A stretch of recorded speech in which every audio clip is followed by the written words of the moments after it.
So as I close, the NAACP Memphis branch was founded 104 years ago this month, in June 1917, and is one of the oldest branches within the organization.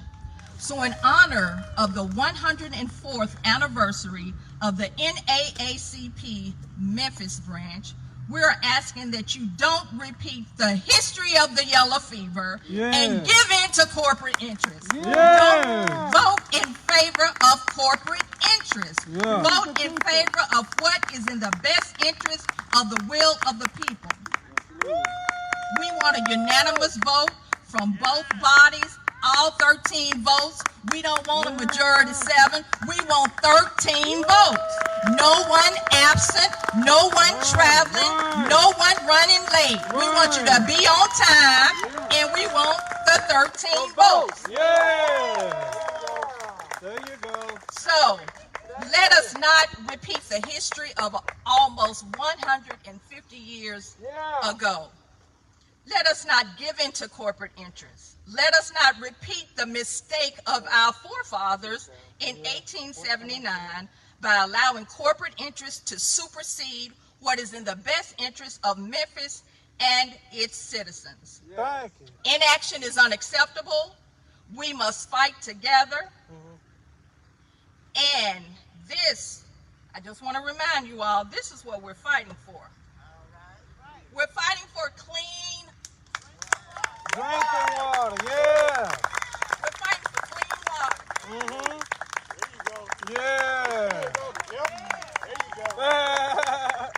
We're fighting for clean water. Thank you. It's clean, it's clear, it's safe. But I'm here to tell you, when you have oil in your soil, this is what you're going to have. Our water is significantly and anecdotally the best drinking water in the country, and it is important that we protect it in this generation and for future generations.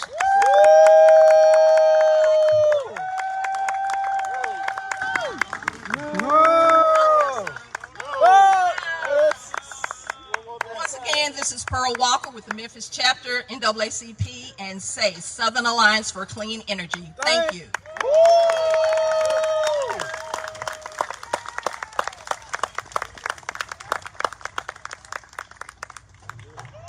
Good job. Good job. Thank you, Pearl, for the information, for the history, and for the visual as well. I want to chant this one more time. We are still here. We are still here. And we still care. And we still care. We are still here. We are still here. And we still care. And we still care. Thank you so much. Our next speaker is going to be Frank Johnson. Okay. Let's go, Mr. Frank.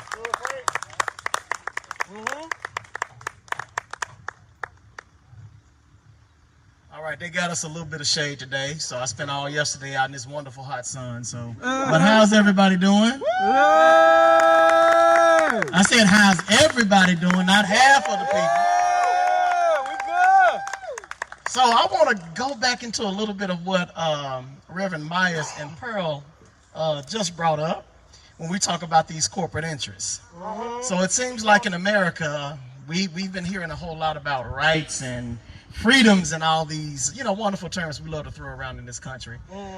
But, just listen to what they just said. We're talking about corporate interests that they seem to have just a tad bit more power than regular people. So the sister just came up here and said that, her father refused to take an offer from this company. And so what they decided to do was, they didn't just walk away. Right.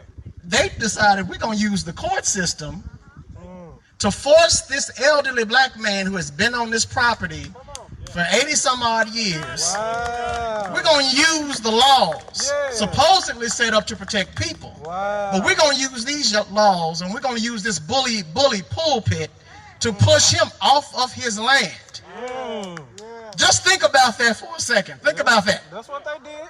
Who uses our court systems now more than anybody? Corporations, rich people that run the corporations. Right. They bully us out of each and everything that we have. And then they lecture us about how we were supposed to use this and do that, which is funny because if they were put on equal standing, they wouldn't have that much power if they didn't have control of the courts like they do already. Wow. So I want us to even look into this whole corporate interest thing to where you can come into a community and just poison each and everything over there and not be held accountable. That's crazy. But yet, if we have a speeding ticket and we don't show up for court, they're going to send everybody out to get us, right? So it just seems like certain people, certain entities have more access to our court systems than we do. Yeah. Now, one of the things that was so sickening to me, and I really want us to pay attention to just how powerful these corporations are, because this is not new.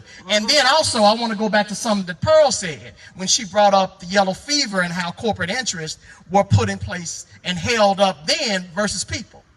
But we don't have to even look back 100 years for that. We can just look back at the recent pandemic that we're going through right now.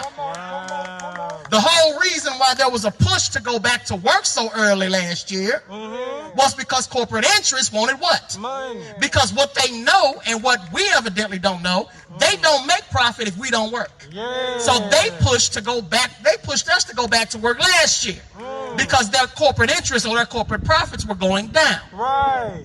And then I want you to even look back to the 1980s, because when a disease popped up on the scene called HIV/AIDS, there was a way that they could have tested for this virus to keep people that were getting blood transfusions from getting AIDS. But guess what? They didn't do that because the corporation said it would cost too much money. That's how Arthur Ashe, the famous black tennis player, ended up with AIDS. Because they did not want to test the blood supply because guess what? It was too expensive. My God. It was going to mess with their interest. So in that, we already are dealing with an inhuman animal already that does not recognize human life. It does not recognize what is needed to preserve that life. If you all were listening to that representative from Plains All-American a few months ago on their council meeting, he said nothing to the human problems that this was going to cause. The only thing he said was our corporate interests, our business interests. What about the drinking water? Do you all know that if this country collapses right now, one thing that we could go back to doing is using our land to grow food and to getting water out of it. But you just think if that becomes contaminated, what happens? That bleak future that we saw in those sci-fi movies is becoming true. And it's becoming true because of what? Corporate interests that have hijacked our system at every level. They have enough money where they can go pay off a politician. I mean, we really got people in Memphis standing around saying, I'm on the fence about a pipeline because somebody's easement, and I ain't gonna say no names, but he comes from a famous family in Memphis. But he said that he sold his easements, so that makes it all right. See, that's, and Justin knows me. Justin is, he's a nice young man. I'm at a point now to where I'm in my 40s and I don't feel like being nice anymore. 2 weeks ago, I got a call, my neighbor across the street that I've known forever, all my life. She told me, my mother's been diagnosed with uterine cancer. It's rare and aggressive. This is, again, growing up in a contaminated neighborhood. You get calls like this. And then you get fearful because you know what's coming. And you know, for years we got told that it was us. We weren't eating right even though we were. Oh, you have that history of cancer in the family while they're not telling us that that stuff that they stored caused the cancer to run in our family. So I want to tell you, as somebody that came from a contaminated neighborhood that worries every day, whether or not that headache that I have is brain cancer. Whether or not I'm going to get a call saying that my sister has gone and officially passed away again. I want you all to know the fear that that brings out. So we don't want to see that happen here. But we also want to live where we are. And you can't eat money. Let's just remember that. You can't eat money. Thank y'all. Y'all have a good evening. Frank. Good job. That's good work.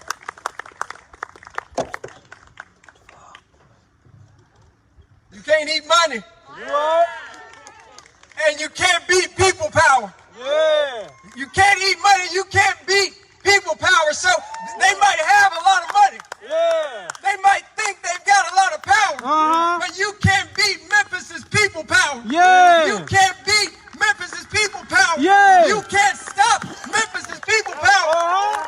And July 6th at the city council, they're going to run up into Memphis's people power. Yeah. Because see, our city council is going to pass legislation to set pipelines back 1,500 feet. And they're going to do it unanimously. Yeah. Our city council is going to ensure that our aquifer ordinance and our environmental justice ordinance passes on July 6th. Yeah. We're going to make sure that happens, and it's going to be because of moments like this where corporations ran up against Memphis's people power. Yeah. We're going to hear from Bass Annie, and we're going to hear from Scotty Fitzgerald and Clyde Robinson. Then I'm going to say a couple things, then we're going to get out of here. Thank y'all so much for being here. We can do this. Yeah.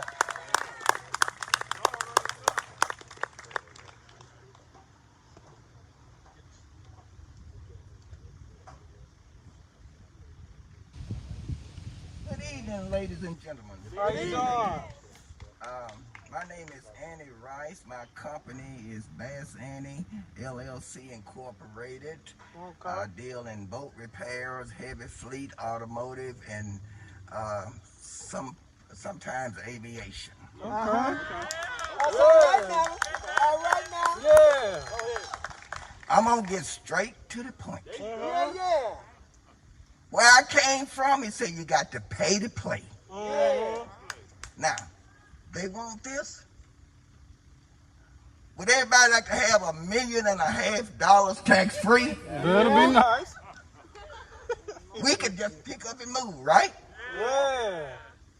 Just a drop in the bucket, what they gonna make probably trillions. Yeah, you right. Yeah. Now, we can negotiate. We got to pay the attorneys. So just think about it. $1.5 million tax-free. Are y'all willing to pack up and go? No. We Huh? won't go. No. We won't go. All right. They're going to have to come up with the money. Yeah. Because I'm still waiting for my 40 acres and a mule. You right. You right. Yeah. God has blessed me. I've been at this business registered 36 years. I've been doing it 50. Amen. That's a blessing. Now, I don't appreciate someone coming into my neighborhood and gonna oppress me for $1. Yeah. We have to stand up. We gonna have to say no. Yeah. We gonna have to do what the Bible said in St. Luke 10th chapter. Yeah. That's all right. That we got all power. You right. All power. Yeah. So now let me ask a question to each and every one of you all. How many of you all use 1/10 of your spiritual powers? Now, it's in Luke the 10th chapter. Read it when you get a chance. We are a blessed nation. Right. We can control any and everything. Right. But we cannot be intimidated by evil. Yeah. Yeah. Amen. So take these thoughts into profound consideration. Yes, man. We will not fall. We are the victor. We have the victory. Amen. Thank you.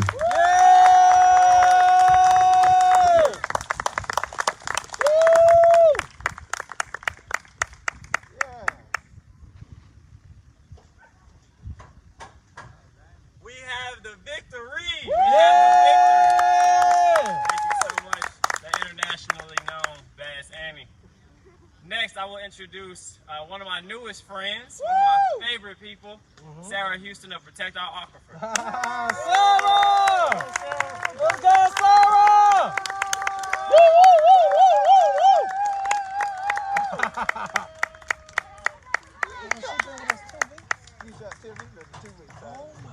Go, Sarah! Let's go!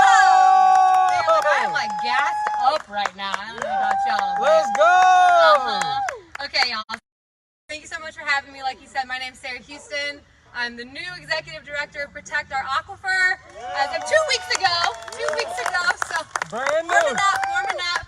I've been in this on a little bit different side.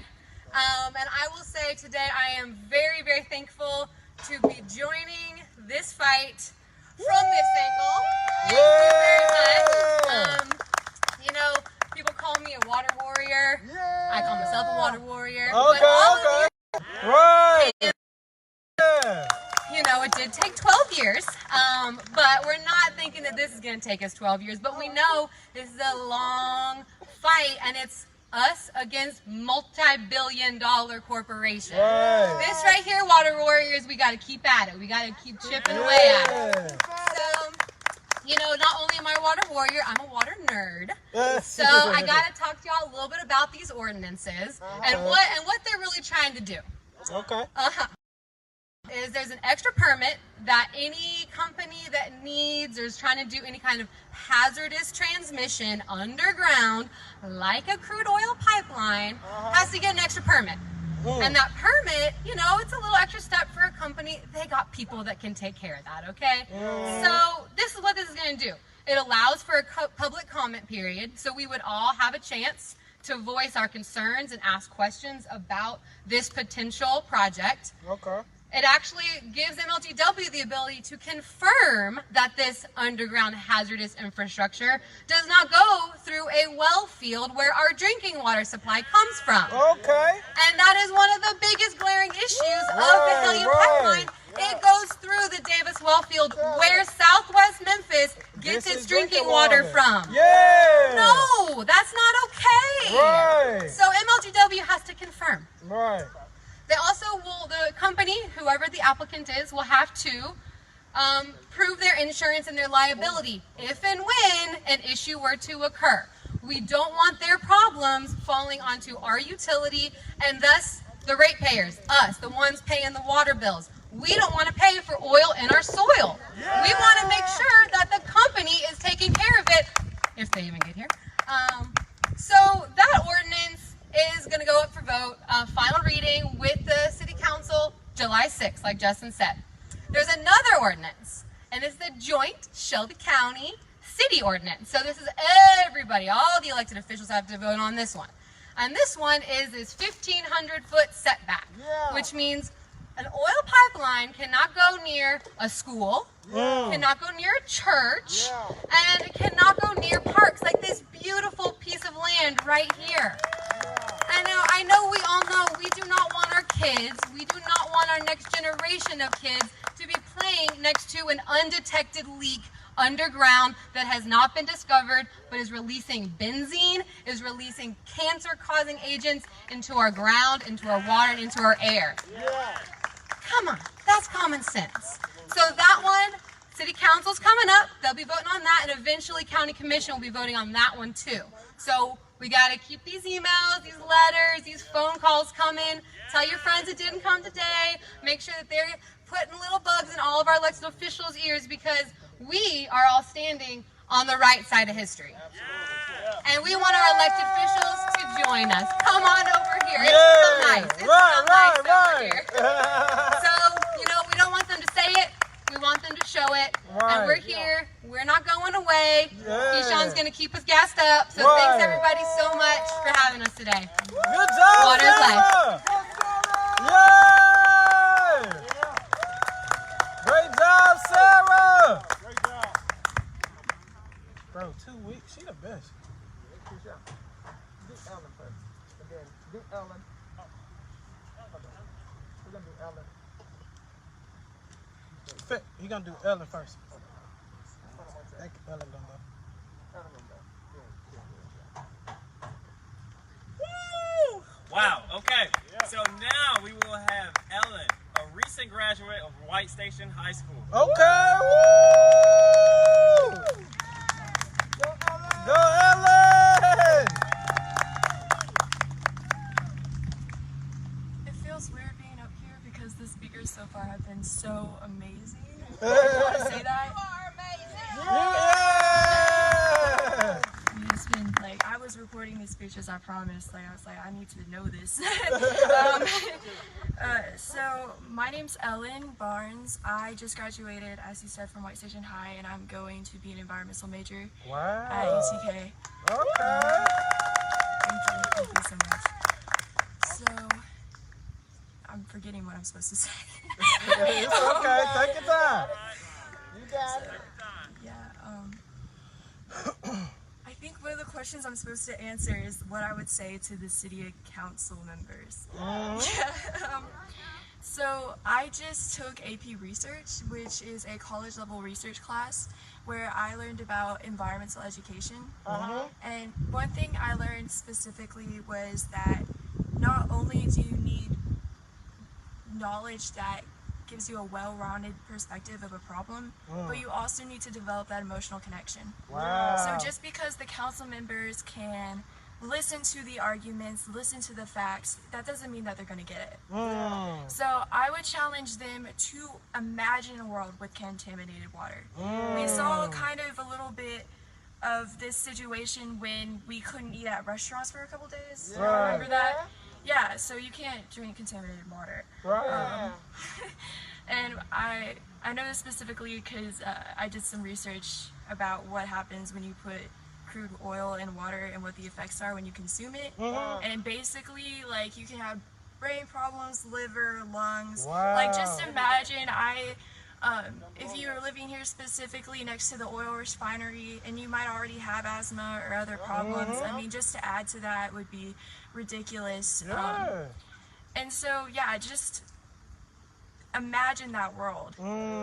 Great job. I mean, don't even just imagine humans. Imagine your animals too, your animals that you love. And I know you can't live without them.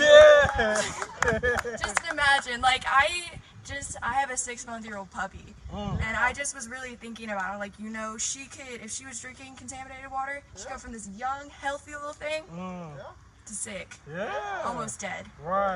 Like, it's not just, like, it's about everything that you love that is life. That's what water is. That's good. Good job. Once again, thank you so much for being here, guys. I thought growing up I was the only one who cared. I started learning about this stuff like when I was 15.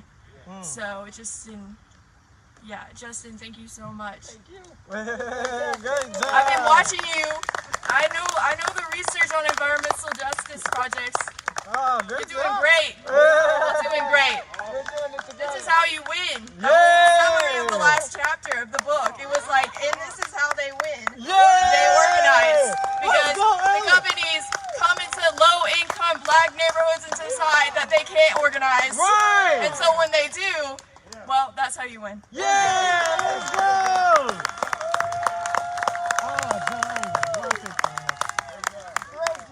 Great job. Amazing. That's how we win. That's how we win. Yeah! That's how we win. Having speakers like Ellen, having everyone gather here, having everyone gather online. That's how we win. That's how Memphis wins. So next we will have Scotty Fitzgerald, a member of the Memphis community and another supporter of MCAP. All right.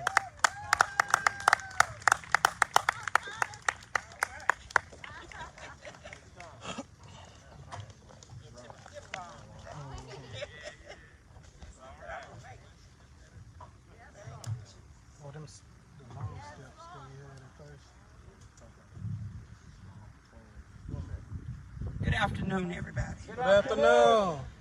I'm holding life in my hand. You right?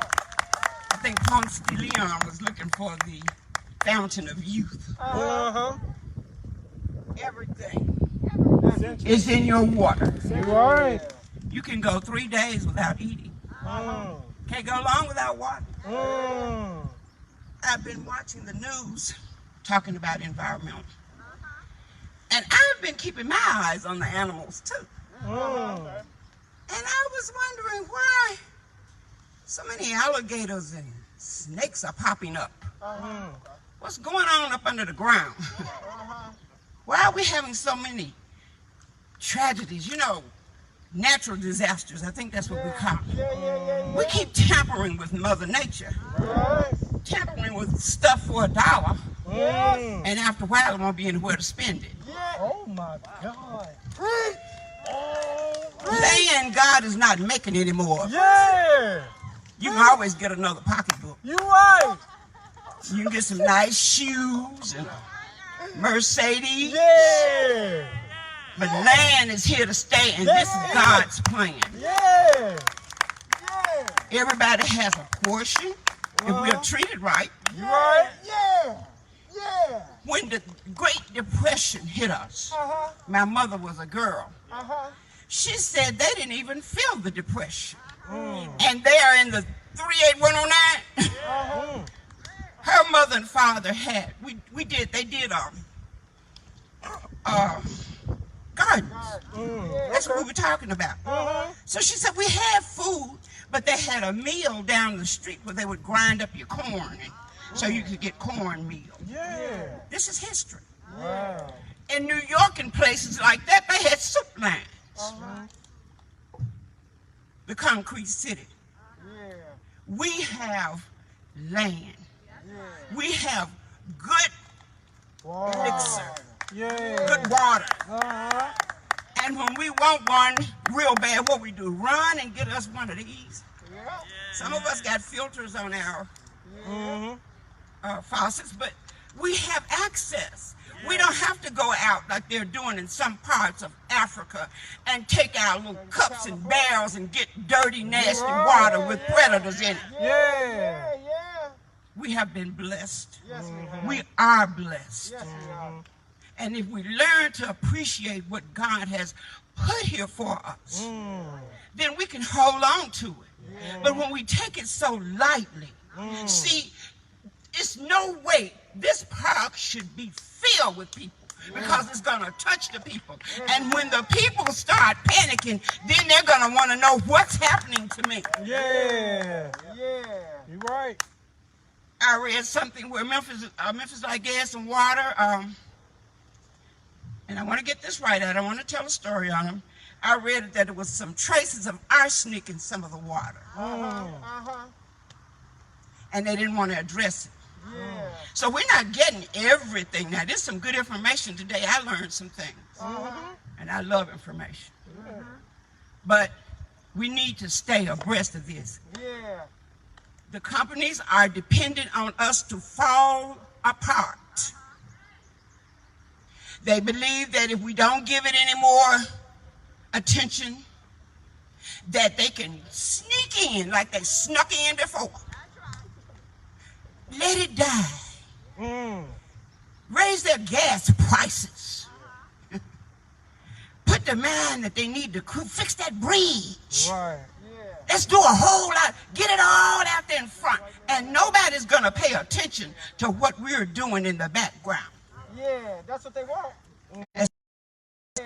I always look outside the box.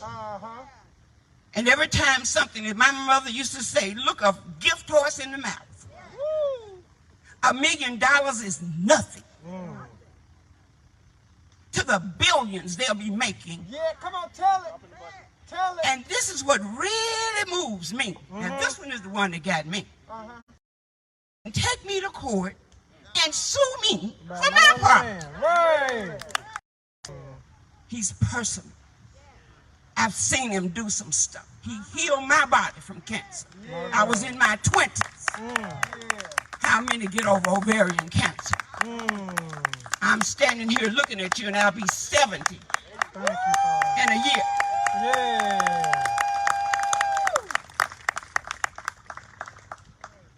Courage and the strength, even sick or well, that we come and still join together. No matter, there is no color here. The only color we see is the color of prosperity and love and peace and justice. You're right. Amen. I'm not going to be before you any longer, but I do want to say one thing about our Justice and our Jason and our family. Justice has been such a dear heart. He has the heart of gold. And he said, when you've been tried through the fire, and Justin, this is your fire. Yeah. I'll bring you forth like pure gold. We don't even know. We bad. Yeah. MCAP, thank you.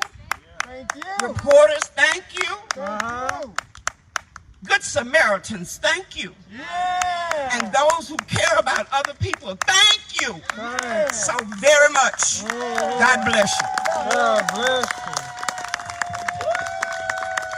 Amazing, amazing. Wow. Yeah. Oh, that was awesome. Thank you.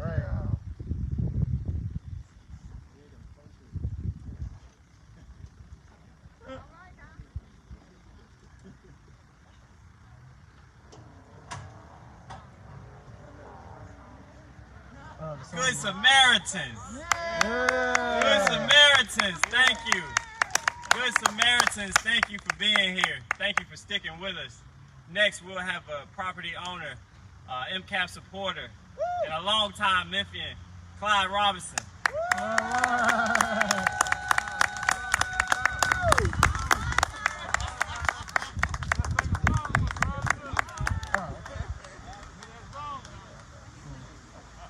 What time did you do? When did you do that? That's it was out. For real. All right. Are you glad you're here today? Yeah. I know I am. I thank God for this day and thank God for each of you that is standing and sitting up under the trees. I'm used to that. And it was hot, you thought it was hot, but when you miss heaven and go to hell, that's what the heat gonna be. So in this day and time, I had many things to say, but they already been said. So I'm gonna do something a little different. I'm gonna look at all of you and all of you look at me. And if I didn't look so well to you when you go home, go to the mirror and look at yourself. And then you'll find out how you're looking. You'll find out how you feel it. And then if that don't work, lay down and take a nap and go back again. And it will work. Yeah, it will. My life, people get tired of listening to what you say, but it's real. You can't take it back and you can't take it away. But God controls all of this. You're right. And when we leave him out, whatever you do is failing. But you lift him up My God. in the beginning. Yeah. And I promise he'll be with you till the end. Justin, you're a wonderful young man. We wish we had a whole lot of more like you and think like you and do like you instead of doing all the other evil things. We got a whole lot of smart, young, black, white, blue, gray, and young men just wasting themselves away for stupid. Yeah. You might get mad where I've been stupid too. Still stupid. But you got to come to yourself and do the right thing. That's all God asks us to do. You're right. We mess our young men and young women messing ourselves up. All they want you to do to get on that book. Everything come up. I don't care what kind of educated you got or what you can do. They look at it and that's a failing test for your race anyway. I'm going to tell you what I know. I ain't been here 80 years just being stupid. I've been here. And I've been dogged out. That was good because I got experience from it. I've been mistreated. Yeah, that was good. I learned how to treat you next time. But I'm going to tell you one thing about this. I'm going to sit down. Everybody ready to go, but I'm ready to do something. I'm ready to shout for joy. For everybody that come out in this heat today, sitting around wishing and hoping that this thing will get better. It's been a long time coming, but it's gonna come. Tyrone Davis said one time, you reach a turning point. And they said, you listen to